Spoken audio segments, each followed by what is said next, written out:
Bonsoir, bonsoir à tous et à toutes. Bienvenue sur les ondes de Radio Vertière. J'aimerais aussi saluer les amis de l'organisme Immigrant avec qui nous avons développé une très belle collaboration pour vous présenter la personnalité du mois. Alors ici Stéphanie Casimir et c'est avec grand plaisir que je vous retrouve aujourd'hui. Alors l'organisme Immigrant a pour mission de contribuer à l'essor socio-économique des personnes issues de l'immigration. L'organisme a été fondé en 2020 par Monsieur Marc-Emmanuel Dorsin.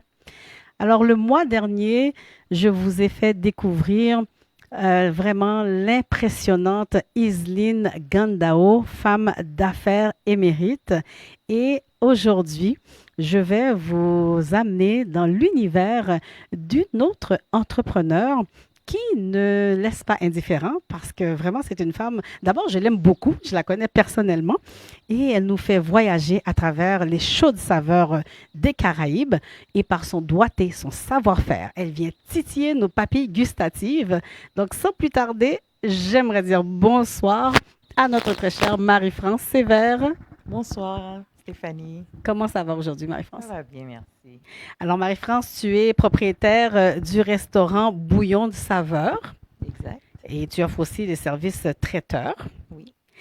Marie-France, je dois te poser cette fameuse question. Évidemment, tu as reçu de nombreux prix tout au long de ta carrière. On a eu la chance aussi de te voir sur la page couverture du magazine Souche en décembre dernier. Alors, je me dis, bon, est-ce qu'elle est encore impressionnée, touchée quand elle reçoit encore des honneurs?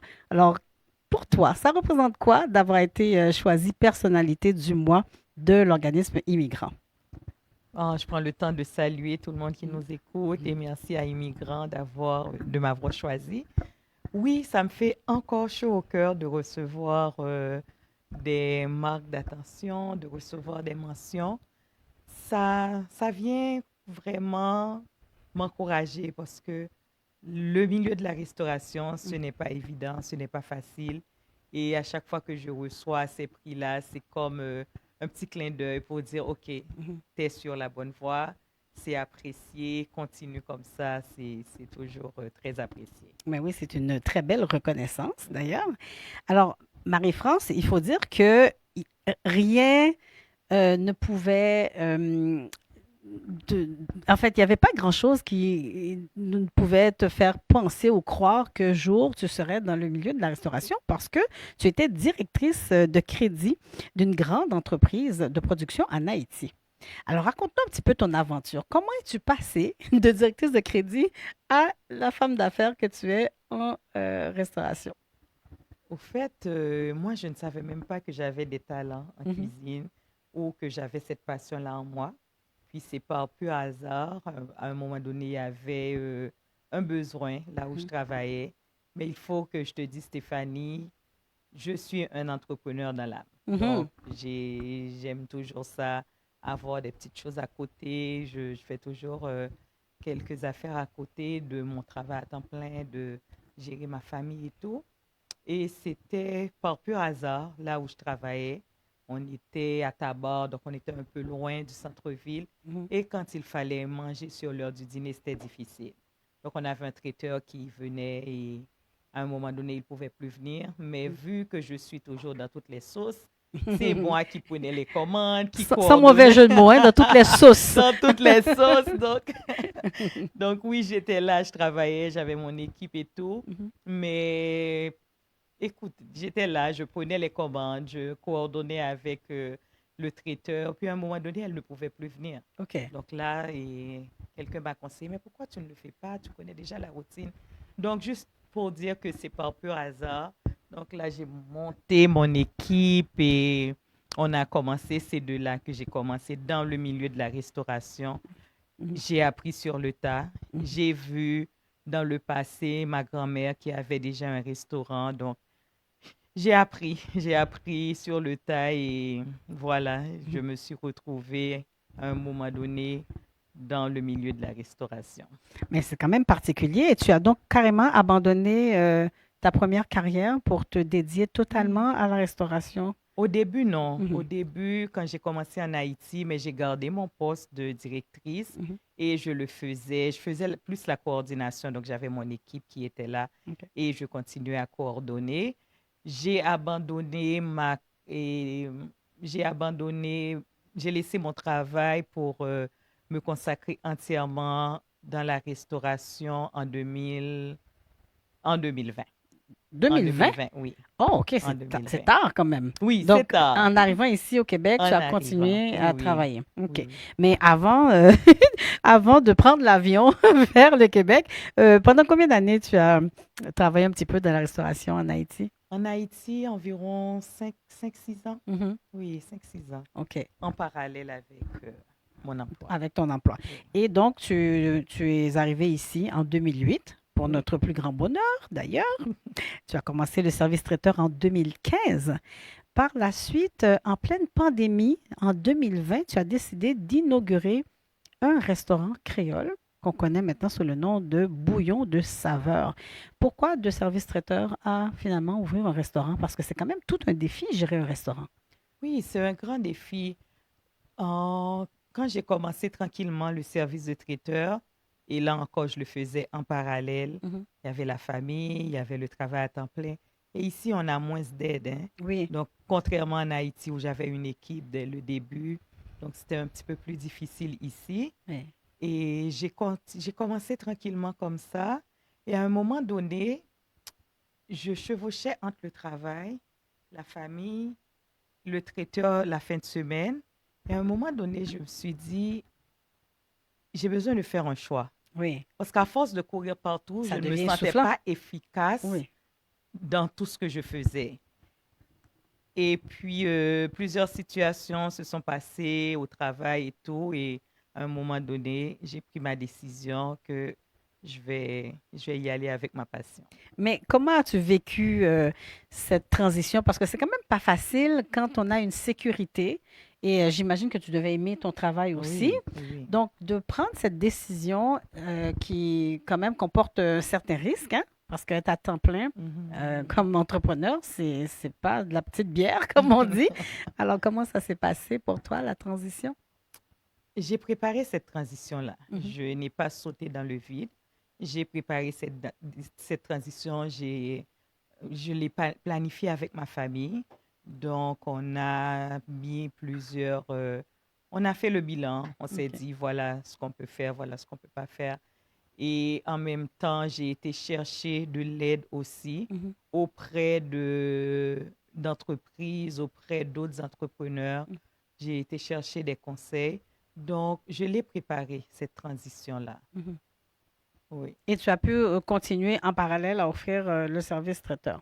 Oui, c'est ça. Donc, quand on a ouvert le restaurant, on a continué aussi avec le service de traiteur. Mhm.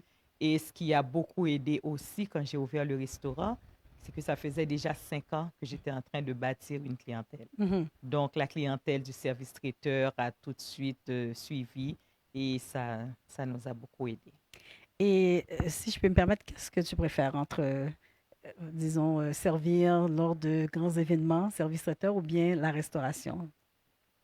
Je préfère le traiteur. Oui. Pourquoi? Parce que je suis avant tout un entrepreneur. Mhm. Donc, par pur hasard, j'évolue dans le milieu de la restauration.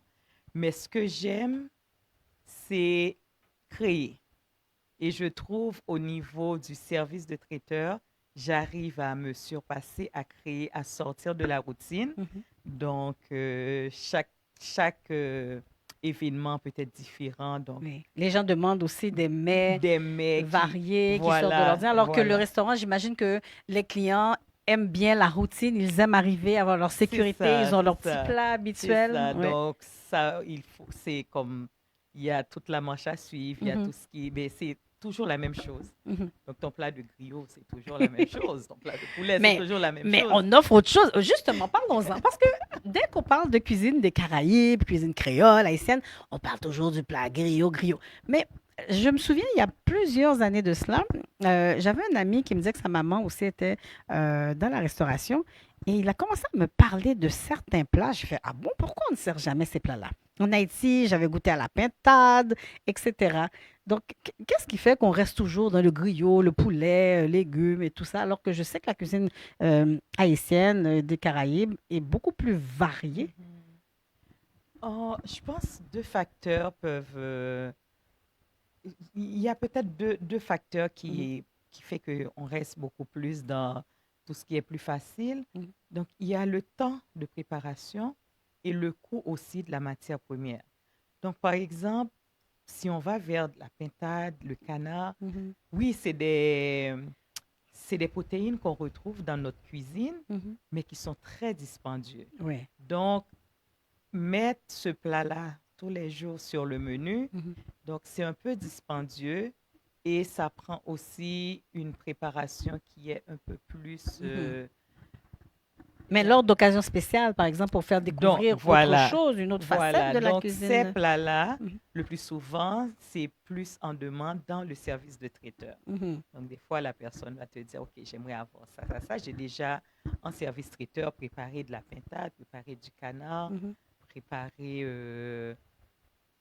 du tchaka, Oui. mais tous les jours sur le Les menu, gens vont ça va dire, devenir trop lourd. Les gens vont dire, ah, mais le tchaka, c'est pas un repas tellement élaboré, de luxe, on mange ça à la Bien, c'est pas maison. luxueux, c'est pas Mhm, élaboré, mais c'est plus rare mhm. dans les restaurants. Oui, Donc, quelqu'un va vouloir ce plat-là, je reçois à la maison, j'ai besoin de ce plat-là pour 10 personnes. mhm, Mais oui, oui. ils vont demander ces plats. Pour ceux et celles qui ne connaissent pas le tchaka, un plat d'ailleurs que j'adore. Moi aussi, Souvent, ma tante m'appelle et dit, ah, Fafane, ça c'est mon petit nom. Ah, viens. Elle me dit, j'ai préparé du tchaka, je t'ai laissé un bol là. Je fais, ouh, j'arrive. avec, tu sais, la petite queue de cochon là, de Oh, porc qu'on moi appelle j'adore. la cha cochon. Si elle écoute, elle va rigoler. Mais c'est ça, c'est fait à partir de maïs Du concassé, pois, des des fèves, haricots, hein, des haricots rouges, mhm, avec parfois il paraît que giromont. le giromont Moi, je mets du selon, giromont. Il y a des selon les endroits, ils ne le régions. mettent pas, C'est ça. mais moi, je l'ajoute C'est dans ça. ma Moi, je ne connais recette. pas ça avec le giromont parce que, bon, je suis du Nord quand même, Mhm. mais paraît-il que c'est très bon. Oui, c'est Oui, très bon. très bon aussi. Très En tout bon. cas, c'est délicieux. Moi, j'adore le tchaka. Moi aussi. Hein? Alors, je te lance le message. Bon, OK. Et puis, sinon, qu'est-ce qui te distingue? Parce que il y a quand même quelques restaurants haïtiens à Montréal. Il y a plusieurs casse-croûtes. Qu'est-ce qui te distingue? Pourquoi les gens aiment tant Bouillon de saveur? Parce que personnellement, je suis allée à quelques événements là-bas. Ça bouge, il y a de la vie. Les gens connaissent ton restaurant et aiment, apprécient le restaurant. Qu'est-ce qui te démarque? Bon, nous, dès le début, on a regardé un petit peu ce qui existait. Mhm, On a fait un petit bilan et on s'est dit, OK, donc on va ouvrir quelque chose. Qu'est-ce qui va nous différencier? Et on s'est mhm. basé sur plusieurs aspects. La première chose, le service à la clientèle. Ah là là, oui, vraiment, vraiment. Parlons du service à clientèle dans les restaurants de notre communauté. Donc, c'est Gros ça. problème. Donc, c'est ça. Donc, je l'ai vécu, j'en ai entendu parler, on s'est dit, OK, on veut vraiment que ça soit différent chez nous, que Mhm, les gens soient bien accueillis, qu'on soit à l'écoute. Ça peut arriver qu'il y ait du mécontentement, mhm, mais dans la façon dont on va l'aborder, on mhm, va écouter le client, donc ça mhm, va être différent. mhm, Ça, c'est un aspect. Deuxième aspect qu'on a voulu vraiment mettre de l'avant, c'est la fiabilité. mhm, Donc, quand on dit oui, c'est oui. Et on est là au rendez-vous, mhm. à l'heure. Et On nous a le restaurant est ouvert aux heures indiquées aux heures indiquées. sur la S'il y a vitrine. quelque chose, on met l'information sur nos pages, sur le Mhm, site. Et puis, vraiment, la ponctualité. C'est oui. aussi un aspect qu'on a Mhm, vraiment développé et à chaque jour, on s'efforce de le respecter. mhm, Et aussi des plats de qualité oui. à saveur authentique Mhm, d'Haïti. Donc, c'est vraiment les trois piliers oui. qu'on s'est donné comme objectif dès le début Mm. et qu'on s'efforce à tous les jours de Et l'atteindre. je confirme, parce que sincèrement, c'est un reproche qui est régulièrement fait à la communauté haïtienne. Mhm. On arrive dans le restaurant, l'accueil n'est pas au rendez-vous Mhm. et je dois dire que vraiment, tu fais la différence. Je Merci. pense que tu as une belle personnalité. Tu es quelqu'un de chaleureux, d'accueillant, tu es sympathique, Merci. respectueuse aussi. Ça fait du bien. Alors, pour ceux et celles qui écoutent, prenez exemple sur Marie-France, restaurant Bouillon de Saveur. Je pense qu'il devrait avoir plus de formation Oui, au sein oui, de je la pense que communauté. c'est Oui. vraiment, oui, je pense qu'on en Mhm. a besoin. Mais est-ce que toi, par contre, tu es allé chercher une formation en service à la clientèle ou bien c'est quelque chose de tout simplement naturel? Je pense que c'est naturel et aussi j'ai appris. Mhm, Donc, quand je suis arrivée ici, je venais de laisser un poste de directrice mhm, et je suis arrivée ici, je cherche du travail. Je me suis dit, mais je veux intégrer la société québécoise, je veux reprendre là où j'ai laissé et je me suis cognée à un mur. mhm, Donc, je n'arrivais pas à trouver du travail. Et là, j'ai pris mon courage à deux mains.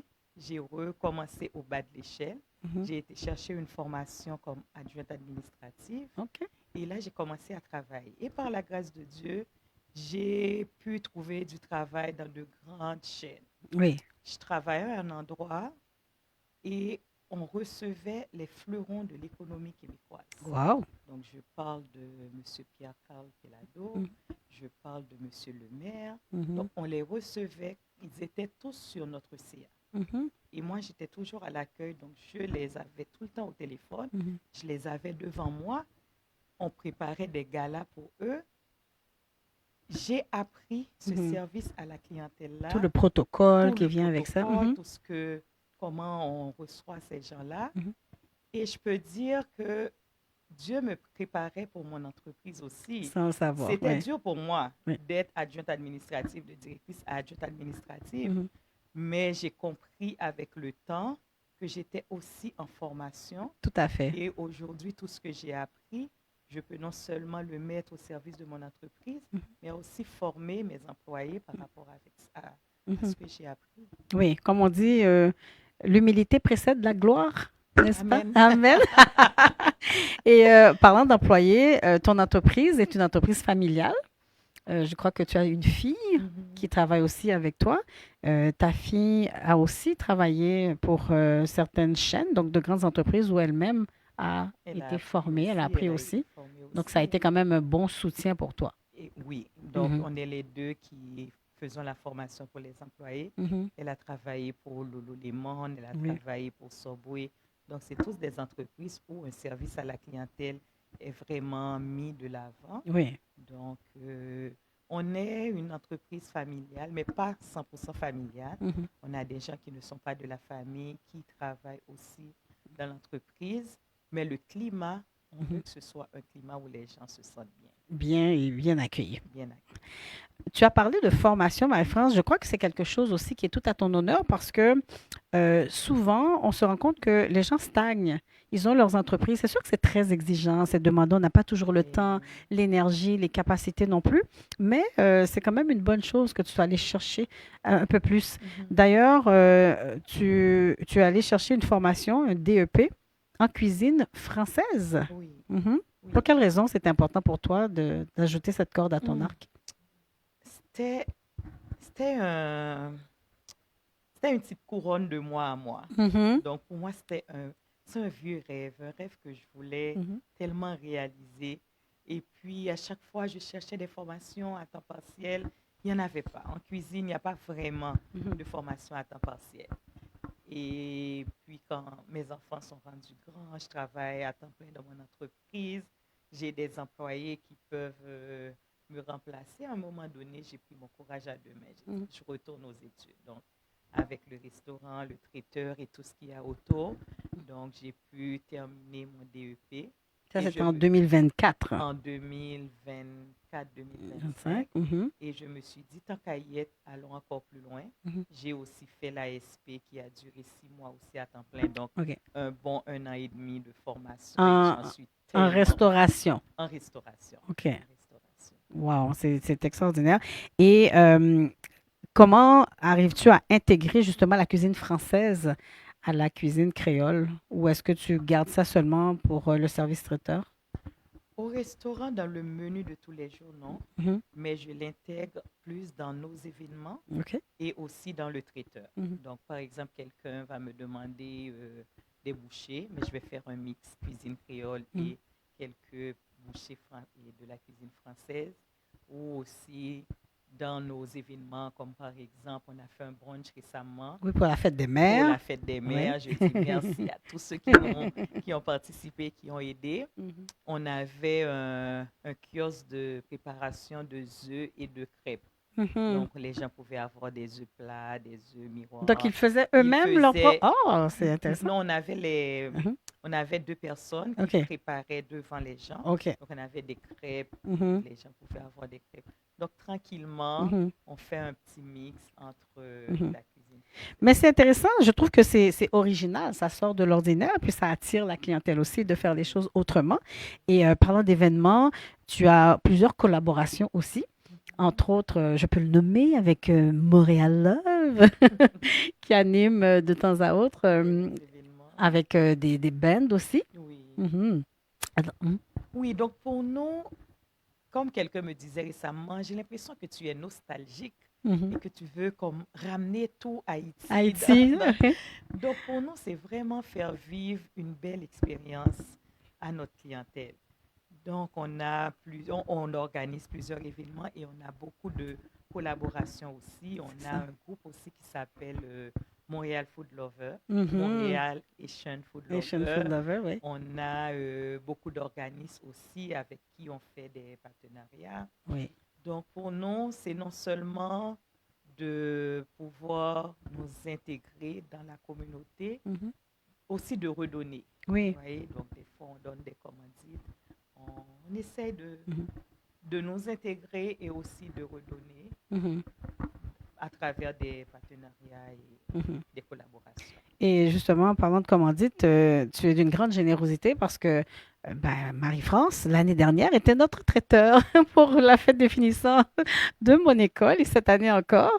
Donc, les écoles ont de très, très, très petits budgets. Elle a quand même accepté. C'est très apprécié. Merci beaucoup. Ça fait plaisir. Et pour les collaborations aussi, récemment, on a eu un événement, bon, un deuxième, hein, parce que c'était la deuxième édition avec littérature, Mhm. donc les éditions d'Orsin.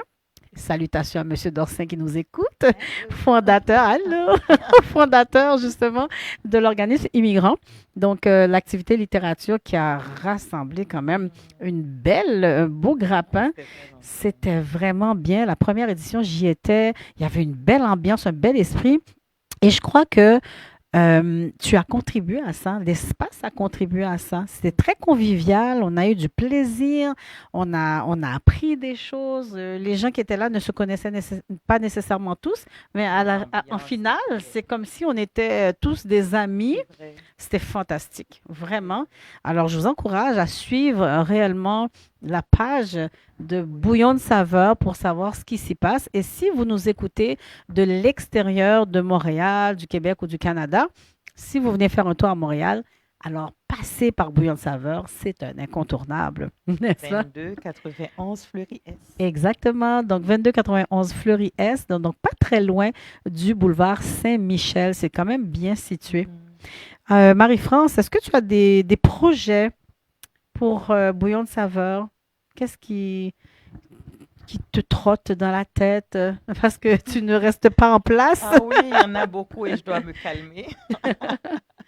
Donc, mais je pense que nos projets les plus proches à moyen terme, Mhm, c'est plus notre ligne de produits. mhm. Donc, actuellement, on a un produit qui est en vente dans plusieurs épices, mais dans les marchés surtout. OK.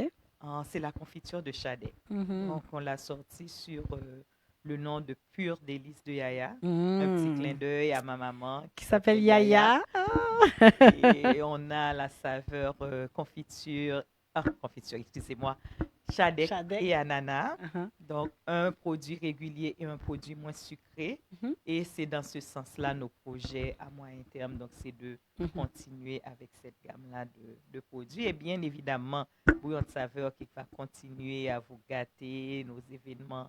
Donc, tout ça, c'est pour... c'est nos projets. Ce sont nos projets. Extraordinaire. Alors, pour les personnes qui ne connaissent pas la Shadek, ça ressemble au pamplemousse. Pour ma part, j'adore. Ce sont des souvenirs qui me ramènent, même si j'ai quitté Haïti très jeune, mais l'aliment, les mets nous rattachent, oui, à notre culture, à nos origines. Et moi, c'est ma grand-maman, ma grand-mère qui est décédée depuis quand même assez longtemps, qui préparait la confiture de Shadek et même de goyave. Puis à l'époque, on en transportait dans nos valises. Ah oui. Aujourd'hui, mais ah mon Dieu, j'aimais tellement quand mon père ou peu importe quelqu'un revenait d'Haïti, un membre de la famille, nous apportait de la confiture de Mamie Yann. Oh, c'était délicieux. Et on faisait attention pour en garder le plus longtemps possible. Ah Hein. oui, oui, oui. Donc On a c'était une petite cuillère pour étaler le Ah oui, plaisir. oui. C'était vraiment... Vous avez le plaisir ici à Montréal. oui. Le goût authentique. Il faudrait que je goûte ça. Et puis il y avait la confiture de goyave aussi. Est-ce que tu comptes préparer éventuellement Oui, d'autres saveurs? on compte préparer d'autres saveurs Mhm. dans la gamme. Mhm. Il y a une chose aussi importante que j'aimerais mentionner avant de te quitter, Marie-France. Aujourd'hui, bon, il y a beaucoup de gens qui cherchent différentes formes d'alimentation, que ce soit à cause de la santé ou bien, bon, quelles que soient les raisons. Certaines personnes sont véganes ou bien végétariennes. Et j'ai eu à goûter du tofu. J'ai dit du tofu dans un restaurant ici, c'est du jamais vu, mais c'était délicieux. Ce jour-là, j'étais en jeûne et il fallait que je mange autre chose que de la viande. J'ai dit, mon Dieu, bon, un peu de légumes, en retirant les morceaux de viande et tout. Et Marie-France m'est arrivée avec du tofu. Ça ressemblait à... C'était comme un chili, c'est ça, mais au lieu de la viande hachée, c'était du tofu. Oui, donc on a pensé à ces gens-là. C'est de plus en plus demandé. Même dans le traiteur, on me demande Des plats des plats végétariens. végétariens, que ce soit très varié. Oui. Et dès le début, on a intégré ces deux plats-là sur notre menu. Donc, on a un chili végétarien et du tofu. Et on l'appelle tofu créole parce que, avant tout, c'est des saveurs créoles avec des épices créoles.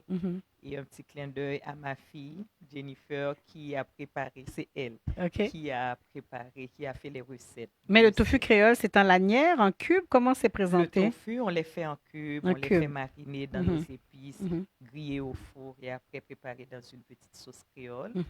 Et le chili, c'est comme de la viande hachée, Oui, comme vous l'avez dit. c'est ça, avec Et on met maïs. du maïs, on met des haricots et des légumes pour faire nos sauces. Mais moi, je trouve ça très intéressant à ceux qui se moquaient de moi parce que dans les années, début des années 2000, j'ai eu un courant aussi où j'essayais de faire attention à mon alimentation. J'avais pas d'enfant, donc mon argent pouvait passer dans autre chose que mon enfant. Donc, je me nourrissais chez Mission Santé Tui. Ça me coûtait une fortune. Je consommais des algues, du tofu. Et parfois, je recevais les gens à souper, puis je leur donnais du tofu. Et je me souviens, des années plus tard, je recevais mon frère à souper avec son épouse et il m'a dit, tu vas pas nous faire du tofu, là? Je disais, ah, t'étais pas content, tu l'as jamais dit. C'était bon, parce que c'est apprêté quand même avec de bonnes épices. Mais bon, pour les gens, souvent, tant que c'est pas de la viande, c'est pas de la nourriture, mais c'est une variété. Très populaire. Ben oui, Très populaire. exactement. Par contre, le tofu, paraît-il, c'est pas nécessairement toujours bon pour les hormones. Oui, c'est Mais ça. si on n'exagère Comme on dit pas, tout le temps, l'excès en tout nuit. Ouais. Donc, c'est d'en consommer avec modération. Mhm. Pas tous les jours, pas tout le temps. Oui. Et sinon aussi, il y a la soupe, joumou. On n'est pas obligé de mettre de la viande dedans. Donc, pour les gens qui cherchent aussi différents plats, j'imagine que le 1er janvier, ton restaurant doit être bondé. Ah oui, on a des commandes à ne plus en finir. On sort les chaudrons, on repart d'autres chaudrons. C'est très demandé le 1er janvier. Puis des fois aussi, on fait des plats de légumes végétariens, le légume haïtien c'est ça. pilé. Donc, Ou bien aussi l'alo, sans la viande, j'imagine. Moins. L'agneau, je n'ai pas encore fait sans OK. la viande. OK. Sur notre menu, il y a de la viande. Mhm. Mais par contre, légumes, Légumes, on met oui. du légume sans viande sur notre menu. OK. Est-ce que tu as des spéciaux selon le jour? Comme ça, les gens qui nous écoutent pourraient se rendre. Je sais que certains restaurants ont le bouillon, le fameux bouillon du samedi. Il y a le dimanche, parfois avec la soupe joumou. Tel jour, il y a tel plat. Est-ce que tu as ça à ton restaurant? Nous, le spécial, et c'est le bouillon. Le Mhm. bouillon tête cabri tous les samedis. C'est Mhm. un incontournable. OK. Donc, les gens sortent de loin pour venir chercher leur bouillon. Mhm. Sinon, en semaine, on s'arrange pour que tous les plats soient disponibles sur le menu. Mhm. Tu Mais as du le samedi, j'ai cabri, du cabri, du ta lambi, du soupe, poisson. de tout. J'ai un peu de tout sur Mhm. le menu. Et même les gens peuvent avoir des entrées et des Mhm. desserts aussi. On a Oui, du oui, oui. gâteau fruits renversé, du blanc manger, Tu as, du et chick-tail, moi, j'aime beaucoup les le, acras marinades. mais comme dessert, le gâteau, tu as J'ai fruits au rhum. renversés, j'ai le rhum raisin Mhm. et le blanc manger. OK. Est-ce que tu as pain patate? Pain patate Ah, aussi. ça, c'est délicieux. Avec le petit raisin sec dedans, Raisin sec. engorgé. Ah oui. Ah, c'est bon, c'est bon. Mais tout à l'heure, tu as parlé de bouillon tête cabrite. Pour ceux Ah qui ne oui, savent pas ce tête que c'est, cabri. parce qu'il n'y a pas seulement que les Haïtiens qui nous écoutent. Donc, c'est le bouillon avec la tête de La tête de chèvre. cabri de chèvre. Parce Donc, qu'une tête fois, cabrite. je l'avais posté sur ma page, j'ai mis bouillon, tête de cabri, puis Mhm. les Haïtiens m'ont ramassé. Hé, madame, c'est bouillon, tête Tête cabri. cabrite. Donc là, moi, je... Mais ça me rappelle encore une fois des souvenirs d'enfance à la maison. Évidemment, je pense que c'était un samedi, dimanche, je ne me souviens plus, on mangeait en famille et tout. Et puis, il y avait cette fameuse tête de cabri dans le bouillon, mais avec les yeux. Oh my God. Oh là là, tu imagines, je pense que je n'étais même pas encore une Oh adolescente. là là, Et moi, je me suis totalement, je me suis retrouvée, bon, j'ai mis ma cuillère comme ça, Oh là là. avec un œil qui me regardait, mais j'ai poussé un cri, j'ai lâché la Oh cuillère. non, j'imagine. Et mon père de dire, ah, au panel, il vient piger dans mon là assiette. Alors, il a pris sa cuillère, il a pris l'œil et Oh puis mon il Dieu. a croqué. J'ai Oh fait, là ah, là. ça, non. Mais sinon, c'était délicieux quand même. C'était bon. Mais ce sont des petites choses comme ça, culturelles, qui Mhm. sont, comment dire, qui nous identifient, C'est qui ça, nous c'est ça. caractérisent. C'est Et notre puis, ça culture. reste, hein, ça reste des souvenirs. gravés, ouais. Tout à fait. Donc, ben écoute, merci Marie-France pour ce bon moment. Merci pour tes bons plats. Merci pour ton cœur, ta douceur, aussi ta gentillesse. On a le goût de venir à ton restaurant. Et j'espère que les gens qui nous écoutent prendront le temps d'aller découvrir Bouillon de saveur. Encore une fois, je répète, 2191, 22, pardon, 22 91 rue Fleury-Est. Donc, Mais voilà. je veux prendre le temps de remercier Immigrant de Oui. m'avoir choisi comme personnalité. Et puis, comme je le disais dans mes mots de remerciement, mais à la fin de la journée, tous Mhm. les corps de métier comptent. Oui. Donc, travailler comme chef, travailler comme médecin, Mhm. chaque corps de métier a sa place dans la société. Mais bien Et je sûr. voulais prendre le temps de les remercier de m'avoir choisi. Absolument, tout à fait. Merci parce que de toute façon, il faut se nourrir, hein? Hein? Si on est malade, on va chez le médecin, mais il faut se nourrir Faut tous les se jours nourrir pour également. éviter même d'aller chez le médecin. Voilà. Bien manger. Alors voilà, merci encore une fois à vous tous d'avoir été à l'écoute. Donc le mois prochain, nous vous présenterons une nouvelle personnalité du mois. Et cette fois-ci, ce sera un homme. Oh. Parce que ça fait 3 femmes qu'on reçoit. Tic, Oui, je attend. sais. Merci beaucoup, Merci beaucoup. Marie-France. Merci à tous. Au Alors revoir. bonne fin de soirée. À la prochaine.